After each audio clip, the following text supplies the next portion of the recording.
하나님, 오늘도 이렇게 예수님이 나의 주님이라고 신앙 고백하며 또 하루를 시작하게 하시니 감사합니다. 날마다 하나님 말씀 묵상하고 또 하나님 뜻대로 살기로 합니다. 주님 붙잡아 주시고 오늘도 성령으로 충만하게 하셔서 능력 있는 삶 되게 하시고 또 하나님 말씀 가운데 흔들리지 않는 인생, 거룩한 인생, 아버지 하나님 정직한 인생 될 수 있도록 주님 붙잡아 주시옵소서. 아버지 하나님, 오늘 만나는 사람마다 주님, 주님의 빛 가운데 행할 수 있도록 주님 인도하여 주시옵소서. 감사하고 찬양하며 예수님의 이름으로 기도합니다. 아멘. 예, 오늘은요 시 23편을 볼 차례입니다. 예, 다 외우시는 말씀이죠. 우리 다 함께 읽겠습니다. 여호와는 나의 목자시니 내게 부족함이 없으리로다. 그가 나를 푸른 풀밭에 누이시며 쉴만한 물가로 인도하시는도다. 내 영혼을 소생시키시고 자기 이름을 위하여 의의 길로 인도하시는도다.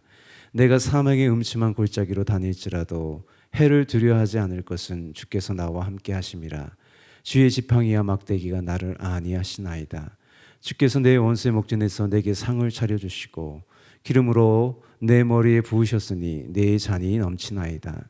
내 평생의 선하신가 인자하심이 반드시 나를 따르리니 내가 여호와의 집에 영원히 거하리로다. 아멘. 시 23편은요 가장 유명한 시일 거예요. 오랫동안 그리스도인들의 사랑을 많이 받은 시편입니다. 다윗은 이 23편에서 1절에서 어떻게 얘기하죠? 하나님과 자신의 관계를 목자와 양의 은유로 노래하는 거예요. 또 다윗이 사망의 음침한 골짜기에서 해와 원수들이 쫓아오는 위험한 상황을 겪으면서도 두려워하지 않고 자신과 함께 하시는 하나님을 깊이 신뢰합니다. 그래서 이 시편은요 신뢰의 시예요. 신뢰 시편이에요. 첫 번째로요 목자와 양입니다. 다윗은 여호와는 나의 목자라는 고백으로 노래를 시작합니다. 목자는 양을 인도하고 보호하는 일을 하죠. 다윗은 이 은혜를 통해 하나님과의 친밀함을 강조하고요. 더욱이요 양은 목자 없이 보호받지 못하므로 끝없는 신뢰를 노래하는 거예요. 또 부족함이 없으리로다. 이 동사는요 이 시제는 미완료형이에요. 그래서 어떤 의미가 있냐면 그동안 부족함이 없었어요. 또 지금도 부족함이 없고 앞으로도 부족함이 없을 것이라는 이런 믿음의 고백이 들어있는 거예요.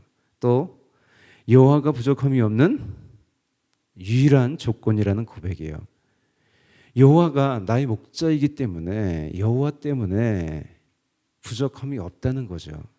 어떤 조건이 아니라 여호와가 나의 목자에게 부족함이 없다는 그런 고백입니다. 또 언제나 주님은 나의 목자이기 때문에 언제나 주님을 믿고 따르겠다는 여기에 결단이 들어있어요.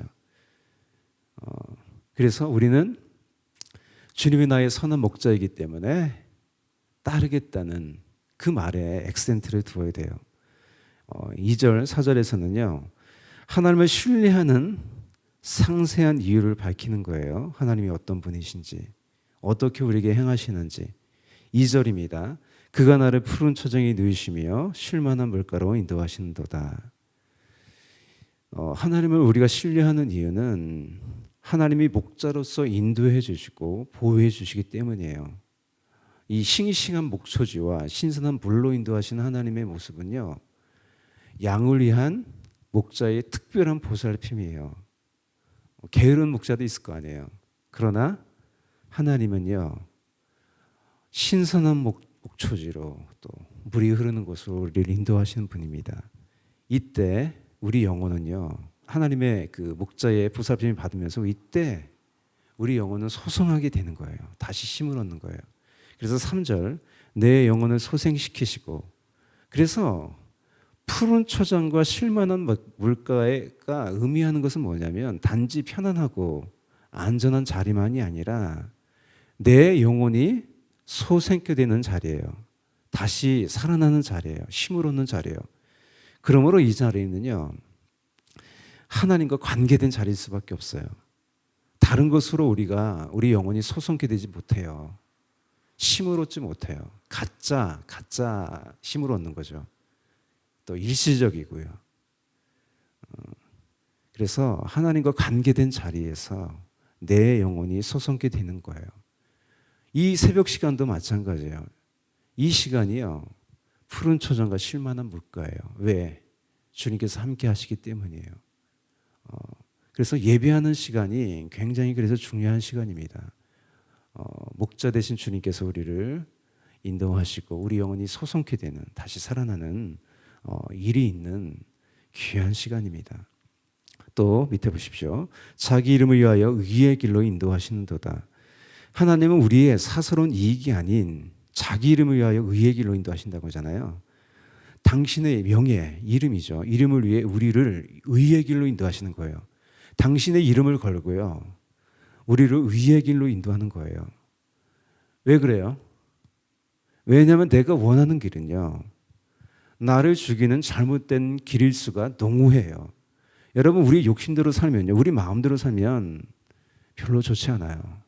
결국은 망합니다.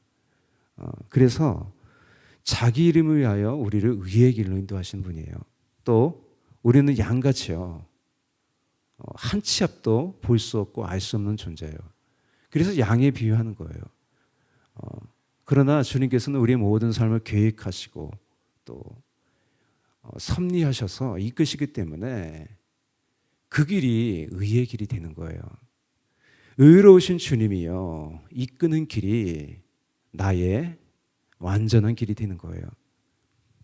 그렇게요, 주님이 이끄시는 모든 길이 의의 길이에요. 그 길이 좁은 길일지라도 험한 길일지라도 주님께서 인도하시는 길이 의의 길이 되는 거예요. 그래서 의의 길은요, 다른 길로 대처할 수 없는 좁은 길을 말하는 거예요. 그 좁은 길로 나가는 여러분 다 되시기를 축복합니다. 이어서 4절에서는요, 하나님의 보호하심을 노래합니다. 이렇게 되어 있죠. 내가 사망의 음침한 골짜기로 다닐지라도. 사망의 음침한 골짜기는 죽음의 위험이 도사리고 있는 위험한 때예요. 하나님은 이스라엘의 목자가 되셔서요, 애굽으로부터 구출해 내셨어요. 그리고 어디로 이끄셨어요? 광야로 이끄셨어요. 광야는요, 메마르고 위험한 그 목숨의 위협이 있는 곳이에요. 하지만 주님께서 친히 보호하시고 이끄셨어요. 40년간 광야의 환경의 그 위험과 또 건조함, 또 먹을 것이 없고 그런 메마른 환경 가운데서요, 죽은 사람은 아무도 없어요. 낮에는 구름으로 태양을 덮어주시고요, 밤에는 불로 온기를 주셨어요. 부족함이 없게 입히시고 먹이셨어요. 하늘에서 만나를 주시고 메추라기를 주시고. 그래서 안타깝게 북한에 굶어 죽은 사람이 있다고 하는데 하나도 없어요. 하나님께서 먹이시고 다 입혀주셨어요. 그래서 에레미야 2장 6절 이렇게 말합니다. 우리를 애굽 땅에서 인도하여 내시고 광야 곧 사막과 구덩이 땅, 건조하고 사막의 그늘진 땅, 사람이 그곳으로 다니지 아니하고 그것에 사람이 거주하지 아니한 땅을 우리가 통계하게 하시던 여호와께서 어디 계시냐 하고 말하지 아니하였도다. 그곳에서 그 간조한 땅 지키셨다는 거예요. 다윗은 죽음의 위협 앞에서도요, 두려워하지 않았어요. 그 이유는 주께서 나와 함께 하시기 때문이에요. 그래서 오늘 23편의 중심 말이 그 노래가 이 구절이에요. 주님께서 나와 함께 하심이라. 하나님이 함께 하신다는 확신이 신뢰의 확고한 기초가 되는 거예요. 또 목자이신 하나님의 손에는요, 막대기와 지팡이가 있어요. 막대기는 야수나 도둑으로부터 양떼를 보호하기 위한 도구로서 끝에 금속이나 못이 박혀 있어요. 공격무기죠. 또 지팡이는 막대기보다 길고요, 맨 윗부분에 활처럼 휘어진 나무로 이제 만들었어요. 그래서 어떻게 해요? 양떼를 인도하고 통제하기 위한 수단으로 사용되었어요. 이처럼 하나님은 양들을 보호형 막대기와 인도형 막대기로 지팡이로 철저히 보살피십니다. 하나님은 자녀된 우리를 어떻게 보살피세요? 눈동자와 같이 보호하십니다. 그래서 걱정하거나 두려워하지 마십시오. 주님은 우리의 보호자가 되세요. 두 번째로요, 아들로 대접하는 주인이에요. 5절입니다. 주께서 내 원수의 목전에서 내게 상을 차려주시고 기름으로 내 머리에 바르셨으니 내 잔이 넘치나이다. 이 5절에서부터 하나님이 목자의 이미지에서 주인의 이미지로 바뀌어요. 하나님은 다윗의 그 원수들 앞에서요, 귀한 손님 맞듯이 대접해 주세요. 더 나아가 머리에 기름을 부어 특별한 사람으로 격상시켜줘요. 여러분, 마리아가 예수님이 죽기 전에 머리에 향유를 부었어요. 특별한 대접을 해주는 거죠. 그 얘기는 뭐냐면 양에서 특별한 사람, 아들이 된 거죠. 다윗은 자신을 해치려는 내 원수의 목전에서도 보호를 받으면서요, 잔이 넘치도록 용서한 대접을 받는 특별한 존재가 됐다고 노래하는 거예요. 이제 다윗의 노래는요, 6절에서 절정을 이뤄요. 나의 평생에 선하심과 인자하심이 정녕 나를 따르리니 내가 여호와의 집에 영원히 거하리로다.